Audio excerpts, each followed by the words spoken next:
사랑의 조건. 제임스 홀리스 지음.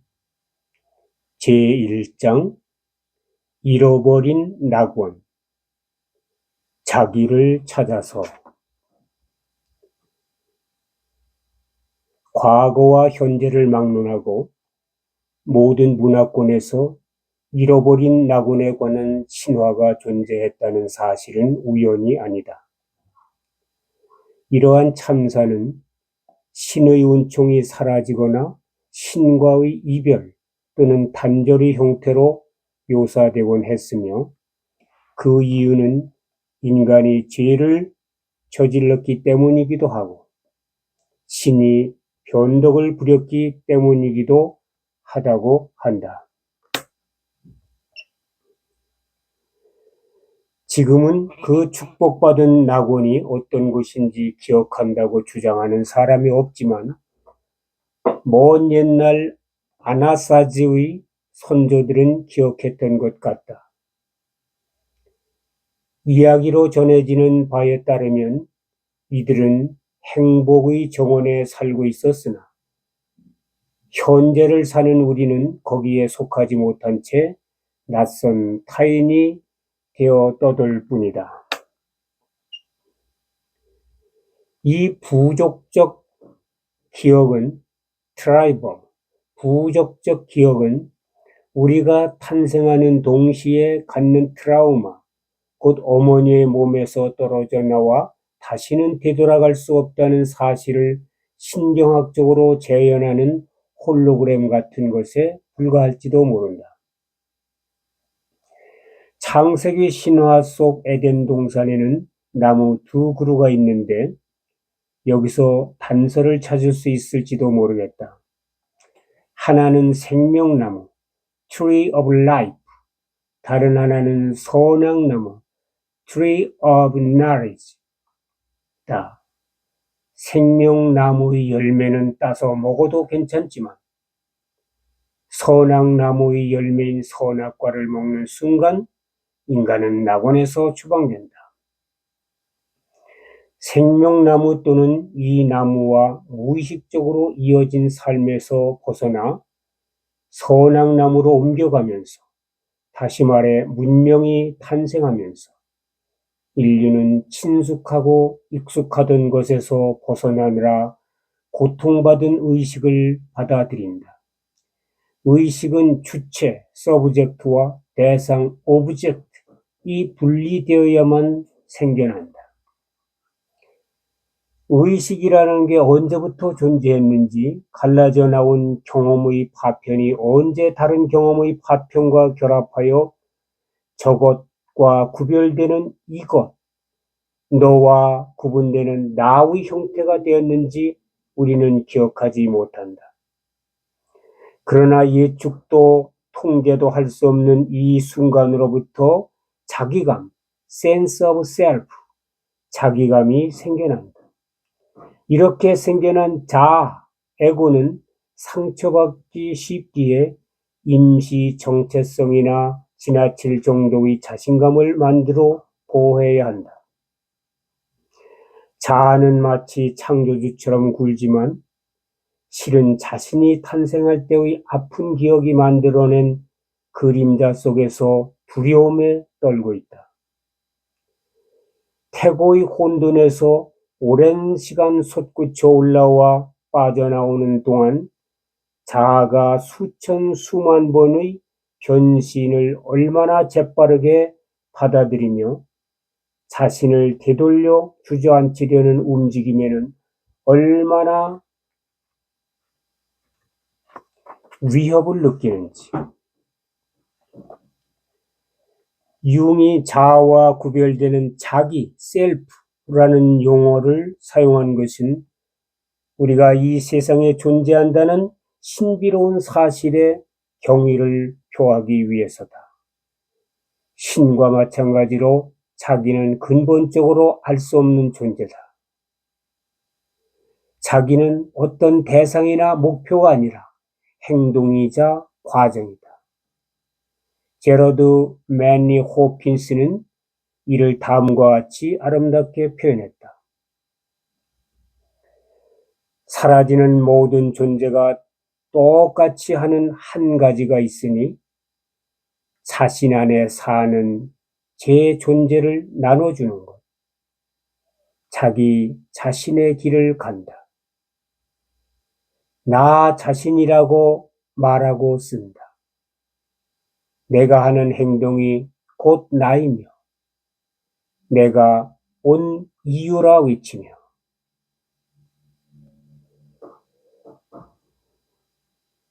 자기란 생명체가 가진 한목적성, 최대한 온전히 그 형태를 갖춘다는 목적을 달성하려는 의도다. 꽃이 활짝 피어나려면 뿌리와 줄기가 받쳐줘야 하는 것처럼 자기로 통합된 생명체는 뿌리, 줄기, 꽃, 수술과 암술 등의 다양한 부분을 통해 표현된다. 신체, 정서, 인지, 정상, 꿈에 등장하는 이미지 등을 통해 자기가 어떤 의도를 가졌는지 표현할 수 있다 해도 자기 자체는 알 수 없는 존재다.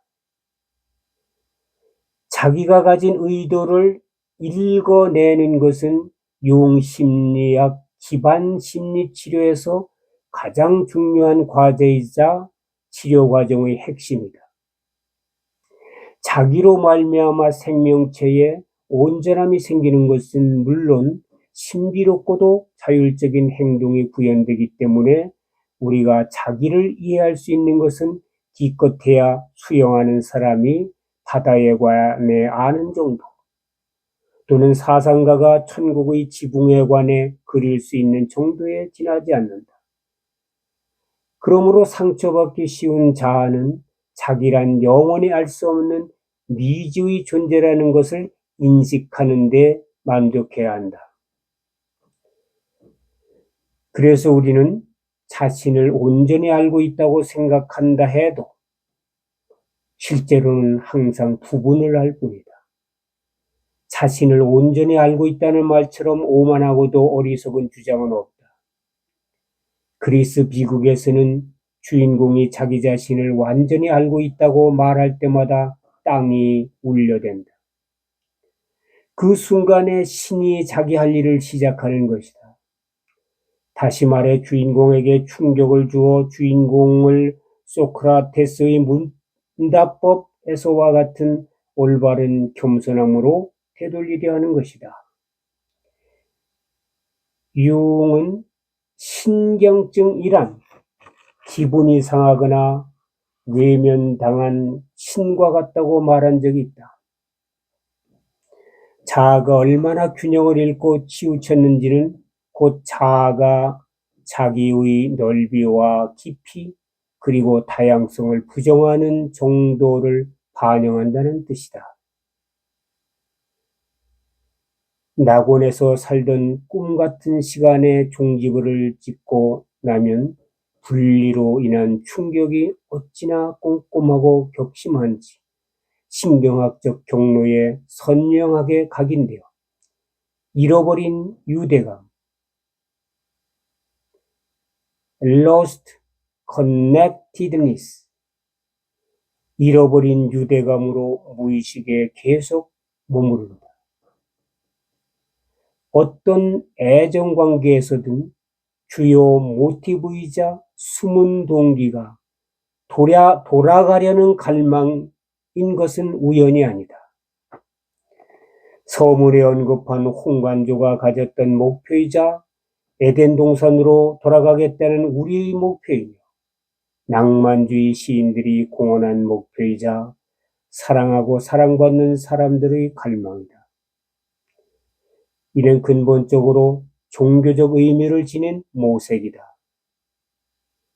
종교라는 말의 어원이 릴리그레, 뭐뭐에 도로 묶다, 다시 이어지다 라는 뜻을 가진 라틴어 일리그레라는 사실을 봐도 알 수 있다. 의식을 얻는 유일한 방법은 타자의 상실, 그리고 타자는 진짜로 타자라는 사실을 인식하는 것이다. 아기가 우는 이유도 에드바르 몽크의 유명한 작품인 절규의 근원도 바로 여기에 있다. 아기를 어머니 가슴에서 떼어놓을 때 아기가 얼마나 두려워하는지, 그리고 어떻게 어머니의 젖을 찾아 물고 어머니와 다시 합쳐지기를 갈망하는지 보라. 유아를 보살피고 젖을 먹이는 일은 타자인 어머니가 함께 있다며 아이를 안심시키는 일, 그리고 아이에게 장차 일어날 어머니와의 점진적인 분리가 섬세하게 결합한 모습이다.